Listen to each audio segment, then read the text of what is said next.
नमस्कार मंडळी, श्री स्वामी समर्थ। येत्या 13 जानेवारीला म्हणजेच मंगळवारी भोगीचा पवित्र दिवस आलेला आहे।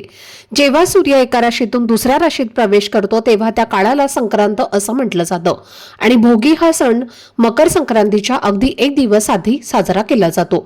अशी श्रद्धा आहे की या मकर संक्रांतीपासून चांगल्या दिवसांची सुरुवात होते आणि आयुष्यातील जुने वाईट भोग, अडचणी, अडथळे हळूहळू दूर होऊ लागतात। हा दिवस इतका शुभ मानला जातो की या दिवशी स्वर्गाच्या दारं उघडतात आणि म्हणूनच या दिवशी केलेले पुण्यकर्म किंवा छोटे उपाय इतर दिवसांच्या तुलनेत अधिक फलदायी ठरतात। त्यामुळे भोगीच्या दिवशी एक खास गोष्ट नक्की करावी आणि ती म्हणजे एका विशिष्ट झाडाला स्पर्श करणं। या झाडाला स्पर्श केल्याने शत्रूंचा त्रास कमी होतो, विरोधक शांत होतात आणि घरातील इडापिडा, नजरदोष आणि सततचे वाईट भोग हे फक्त 24 तासातच कमी होऊ लागतात। तसेच आपल्या मनातल्या असलेल्या इच्छा पूर्ण होण्याचा मार्ग देखील खुला होतो। तर हे झाड नेमकं कोणतं आहे आणि हा उपाय कसा करायचा, कोणत्या वेळी करायचा याबद्दलची संपूर्ण माहिती मी एका व्हिडिओमध्ये दिलेली आहे।